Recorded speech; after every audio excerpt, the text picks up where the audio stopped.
I'm Mary Madden. I've signed up for two items, 35 and 36. You're requesting to take them together? Yes. Okay, that's 2 minutes. Hello, everyone. My name is Mary Madden. I'm a member of the Coalition Alameda County Against Drones. I'm speaking tonight even though I know that most of you on the council have already made up your minds about how you'll vote, as the press has told us. And you're not really considering what the public has to say. Because this issue is being heard in the middle of the night, privacy advocates from the Bill of Rights Defense Committee and the NLG who came out to speak had to go home. First off, I think it's a travesty that DHS has tapped our beloved and brave firefighters to become spies for the surveillance state. It's my understanding that OFD is not a willing participant in the citywide surveillance system. By being put in this position, the fire department will eventually lose the goodwill of the community and their safety will be at risk. It's not fair to them. You, the city council, are endangering the Oakland Fire Department by turning them into spies. As Linda Lai just pointed out, a study in Great Britain showed that black people were 2.5 times more likely to be surveilled, and 30% of targeted surveillance on black people was protracted, lasting 9 minutes or more compared with just 10% on white people. Homeless people were subject to intense surveillance, and 1 out of 10 women were targeted for voyeuristic reasons by male camera operators. Additionally, we have all read the specs for this project, and we know that there are 700 cameras from public schools that are going to be fed into this system and then sent to fusion centers to watch our children as though they were terrorists. This is unacceptable. You know that surveillance does not reduce crime. You know that surveillance unfairly targets people of color, women, and the poor. You know that you're targeting children. You know now that you're endangering the fire department. I ask you to vote no, but when you vote yes, don't pretend like you didn't know exactly what you were doing.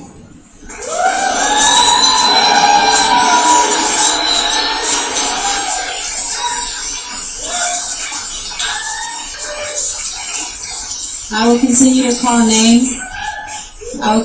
call names. Sandy Sanders, Joshua Smith, Carrie Lamprecht, Nadia Kale, Janet Colburn, Paul Young, Michael Poon, Khalid Shakur, Cynthia Morris, Patrick Reagan, Mike Chase, Russell Bates, Paul Marufus, Mark Raymond, John Hinnenberry, Sarah Lacker, Troy Massey, Justin Tallett, Bud Helms, Naj Eustace, Jesse Smith, Patty Rich, and Bill Booty. I'll pause there. You please come up to the mic.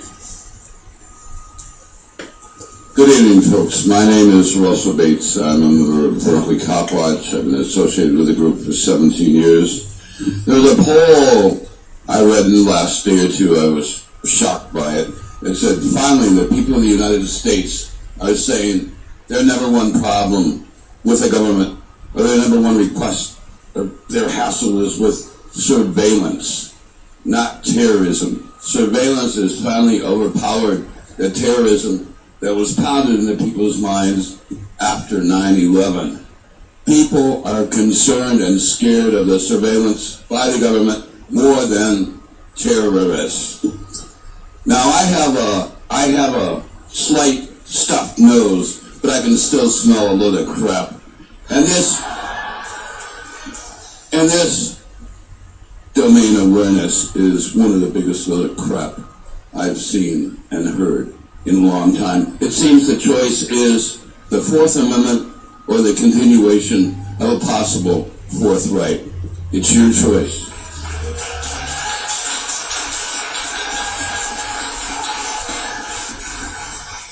My name is Sandy Sanders. I live in West Oakland, and I have another minute from Sarah LaCour. Okay. Oh yeah, sure. I'm here with a group of about 12 people that wrote you a letter asking you to postpone any decision on this because we want to prepare enough information to prove to you that this system is bogus, it's a ripoff of our rights, and it's going to be a big mistake in the future. What happens when there's a mistake in the system and some idiot kills somebody and you get sued? You want to go through that? You already do this enough as it is. How much more do you want to continue with it? I'm going to read this article, a recent article from New York and Bloomberg when they had a meeting regarding their new system there. This is April 26, 2013. New York City police officials intend to expand the already extensive use of surveillance cameras throughout the town. New York City Police Department Commissioner Ray Kelly announced the plan during a press conference with Mayor Michael Bloomberg. The pair said they hope to discourage criminals by using so-called smart cameras that will aggregate data from 9/11 alerts, arrest records, mapped crime patterns, surveillance cameras, and radiation detectors, among other tools, according to The Verge. Now, these are the same system that you've adopted. They're making money on that. They make 30% profit, along with Microsoft, on selling this system to you and all the cities that they do sell it to. This is part of the information you need to know before you adopt this, and you please do not do this. You're never going to know where all of your cameras are, Bloomberg told reporters outside City Hall, and that's one of the ways you deter people. They just don't know whether the person sitting next to you is somebody sitting there or a detective watching. Great, this is what the world we want? We want 1984? No, we do not. Kelly said the domain awareness system, nicknamed the Dashboard, would centralize already existing data captured on between 3,500 and 6,000 cameras already placed throughout the city with new technology developed in conjunction with Microsoft. The project is expected to take 3 years and cost $40 to $50 million. Then Kelly said, the privacy issue has really been taken off the table. I don't think people are concerned about it. I think people accept it in a post-9/11 world. I'm sorry, this is not the voiding of the Constitution. This is 1984. This is a disaster. There will be people leaving this country, just like they did in Germany pre-World War II. Thank you. Do you want that?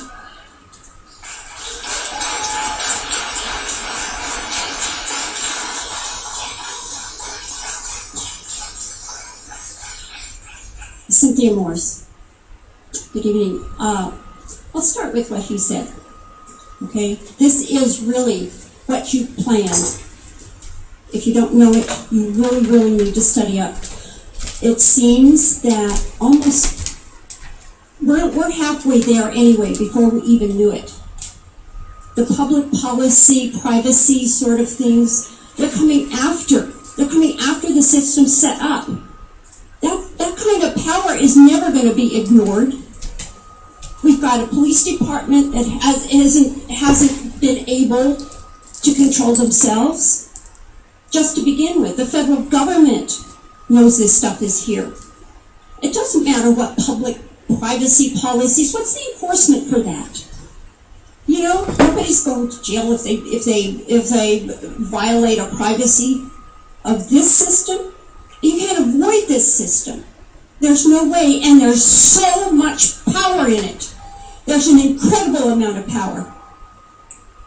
Nobody's going to ignore that power. That's going to be used. There'll be a different city council. There'll be different people elected. Thank you.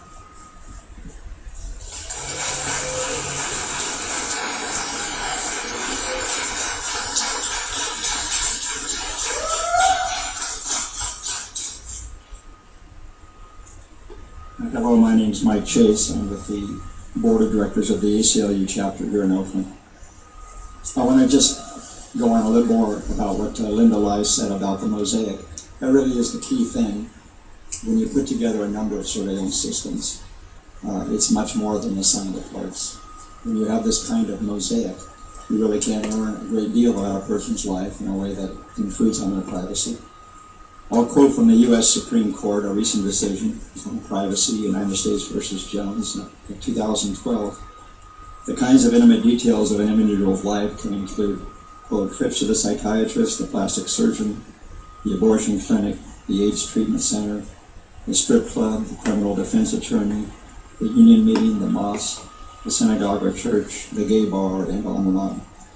A lot of times when people talk about new technology, they think about heat-sinking cameras and face recognition technology, but really it is the merging of data that allows you to intrude on privacy in that way. So I urge you to put the privacy policies in place in advance of taking this move.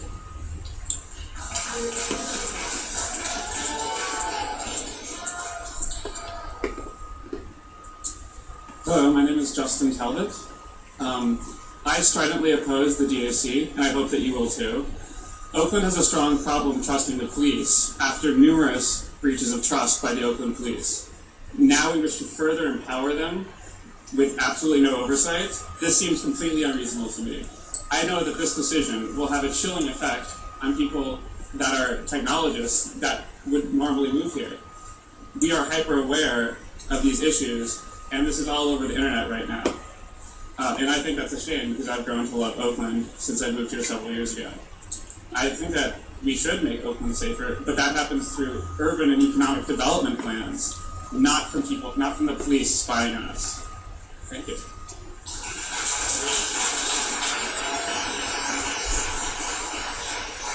Mark Raymond and Paul Marufus also wanted to cede time to me since they believe. Thank you. So I am from Oakland, and I live in Oakland, District 5. And I would like to talk a bit about the concept of the panopticon, since that's what you all are trying to build here, a virtual panopticon. So a panopticon is a prison design in which the guard or guards can see every prisoner at all times, but the prisoners cannot see the guard or even know if the guard is watching or there at all. Historically, panopticons had to be a physical prison, but now through technology, you have the opportunity to apply this to the entire city of Oakland, making us all prisoners. The Domain Awareness Center is the guard tower, which will watch over every person in the city of Oakland. It will watch through thousands of security cameras, etc. You know what it's going to watch better than I do, I guess. And the SAIC, which is building the AC, also makes software that can integrate in facial recognition and all these other services to make this panopticon even more complete. So since this is a joint project with the port, we don't know who's going to be watching us. It could be OPD, it could be Department of Homeland Security. We can assume this will go to the local FBI Fusion Center, and who knows who else. All of the above, I suppose. So this program is an attempt to criminalize and imprison every person who lives in Oakland or passes through Oakland, be they people walking their dogs, commuters driving down the freeway, or political dissidents. And in a previous encounter with Occupy, we found out that I've shared a lot of information about what businesses are being targeted during the port shutdown with those businesses and their corporate security. And so I really hope that that's not something that's going to happen again with this program. And so I think that all of us in Oakland need to stand together, regardless of what decision you make tonight, and ensure that we're not being constantly stalked by who knows who in this virtual guard tower. Thank you.